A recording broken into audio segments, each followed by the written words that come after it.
वनतारा मुळातच फ्रंट फूटवर नव्हतं. वनतारा हे बाल संगोपन केंद्र असतं तशा पद्धतीचं हत्ती संगोपन केंद्र आहे. त्यांना काही अधिकार नाहीत आणि त्यांचा याच्याशी काही संबंध नाही.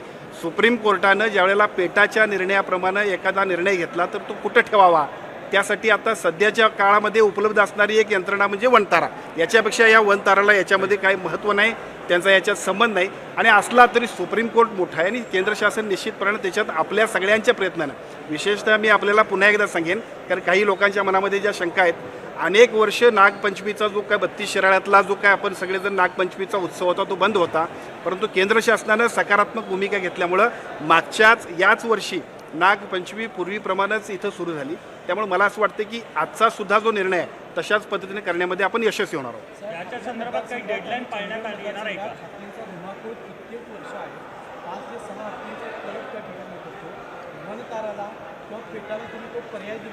आज आम्ही तो पर्याय दिलेला आहे. त्यांना म्हटलं बाबा आमच्या या देवस्थानच्या हातीपेक्षा ज्यांच्यामुळं आम्हाला त्रास होतोय त्या हातींना तुम्ही घेऊन जा आणि मला वाटते त्याच्याबद्दलची पुढच्या टप्प्यात त्यांची टीम येईल आणि कोल्हापुरातल्या विशेषतः आजरा, चंदगड, भुदरगड, राधानगरीतल्या सगळ्या लोकांची सुद्धा त्यातनं सुटका होईल. काही डेडलाईन याच्यामध्ये पाळण्यात येणार आहे का? कारण वनतारा यासाठी खूप मोठ्या प्रमाणात चळवळ सुरू आहे, ती चळवळ वाढत राहणार आहे. सरकारच्या वतीनं कशा प्रकारे तुम्ही शब्द देणार आहात?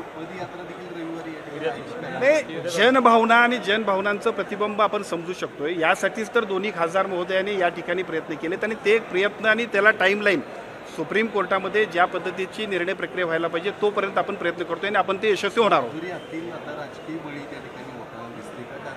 माझी एवढीच विनंती आहे जैन धर्मियांच्या मनामध्ये त्या हातीविषयी असणारी आपुलकी, त्या नांदणी मठातल्या मठाधिपतीपासून सर्व भाविकांचा त्यांच्याविषयी असणारी इमोशनल अटॅचमेंट, याला राजकारणाचा वास येऊ नये. खरं तर एका बाजूला ज्या पद्धतीचं एक लोकांमध्ये लोकभावना आहे ती इमोशनल अटॅचमेंट आहे, पण दुर्दैवाने त्या इमोशनल अटॅचमेंटला सुद्धा पॉलिटिकल अटॅचमेंट जी येते ती सगळ्यांनीच थांबवली पाहिजे. आपला नांदणी मठाचा हाती आपल्या परत आला पाहिजे आणि त्यासाठीची प्रक्रिया दोन्ही बाजूनं सकारात्मक पद्धतीनं केंद्र शासन आणि दुसऱ्या बाजूला वनतारा आणि तिसऱ्या बाजूला सुप्रीम कोर्टामध्ये सुद्धा ती मोहीम यशस्वी करण्यासाठीची प्रक्रिया आज कलेक्टर ऑफिसमध्ये यशस्वी पद्धतीनं सुरू झाली. त्याचं निश्चितपणानं सगळ्या लोकांना स्वागत केलं पाहिजे. धन्यवाद. की इतर ठिकाणी सुद्धा मठांना नोटिसा गेलेल्या आहेत, पेटांना नोटिसा बजावलेल्या आहेत, त्या संदर्भात काय चर्चा झाली का, काय बोलणं झालं का? आजच्या म्हणजे नांदणी मठाच्या निमित्तानं काही गोष्टी नवीन सुद्धा सुरू होतील. कारण एका बाजूला सुप्रीम कोर्टानं हा निर्णय घेतला हे खरं आहे, परंतु जिथं जिथं अशा भावनिक ज्या काय अशा पद्धतीचं नातं असते तिथं काय करायला पाहिजे याच्याबद्दल सुद्धा भविष्य काळामध्ये सुप्रीम कोर्टाकडे सुद्धा केंद्र शासनानं म्हणणं मांडलं पाहिजे. मला वाटतं या निमित्तानं ती प्रक्रिया सुद्धा सुरू होईल. साहेब, नांदेडचा एक विषय आहे, एक व्हिडिओ व्हायरल होते. नांदेडच्या एका रुग्णालयात रुग्णांच्या अंगावर उंदीर नाचतात.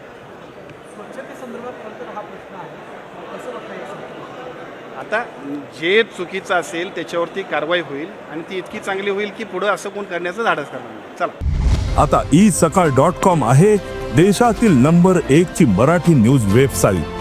प्रत्येक अपडेटसाठी isakal.com ला नक्की भेट द्या.